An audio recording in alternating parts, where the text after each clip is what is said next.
Chief justice फाइज ईसा से chief election commissioner Sikandar Sultan Raja की मुलाकात। सुप्रीम कोर्ट में आम इंतखाबात केस की आज ही समाअत के लिए मुकर्रर किए जाने का इम्कान। अटॉर्नी जनरल सुप्रीम कोर्ट पहुंच गए। इस्लामाबाद हाई कोर्ट ने हल्का NA 35 और NA 36 की हल्काबंदियां कलअदम करार दे दी। फिरकैन को दोबारा सुनकर असर-ए-नौ हल्काबंदी करने की हिदायत। जज शौकत सिद्दीकी बरतरफी के सुप्रीम कोर्ट ने फैज हमीद, अरबाब आरिफ, इरफान रामी और साबिक chief justice Islamabad high court Anwar कासी को नोटिस जारी कर दिए। सुप्रीम कोर्ट ने जस्टिस मज़ाहिर नकवी की सुप्रीम जुडिशियल काउंसिल की कार्रवाई फौरी रोकने की इस्तदा मुस्तरद कर दी। ब्यूरोक्रेसी को बतौर आरओज और DROs तैनाती के खिलाफ दरखास्त पर लाहौर हाई कोर्ट ने 5 रुकनी लार्जर बेंच तश्कील दे दिया।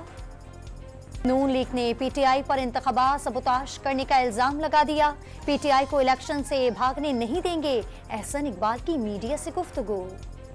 पीपल्स पार्टी ने ब्यूरोक्रेसी से ROs और DROs लेने के फैसले पर सवाल उठा दिए। क्या खलाई मखलूक के किरदार अदा करेगी? पीपल्स पार्टी के रहनुमा फैसल करीम कुंडी की प्रेस कॉन्फ्रेंस। साबिक गवर्नर खैबर पख्तूनख्वा सरदार मेहताब खान का नून लीग से राहें जुदा करने का फैसला। आजाद हैसियत से इलेक्शन लड़ेंगे, जराए का दावा। चेयरमैन महाजिर कौमी मूवमेंट अफाक अहमद ने महसूरत बांग्लादेश को फौरी पासपोर्ट जारी करने का मुतालबा कर दिया। महसूरीन की वापसी के लिए इखराजात बर्दाश्त करने का ऐलान। Army chief general Syed Asim Munir की अमरीकी वज़ीर ख़ारजा, वज़ीर दिफा और chairman joint chief of staff समेत अहम सियासी और अस्करी क़यादत से मुलाकातें। मुश्तरका मफादात के उसूल के लिए दो तरफ़ा ताउन की मुमकिना कोशिशें जारी रखने पर इत्तफाक। टांक में पुलिस लाइन पर दहशतगर्दों का हमला, 4 एहलकार शहीद और 3 जख्मी हो गए। 3 दहशतगर्द भी हलाक हो गए।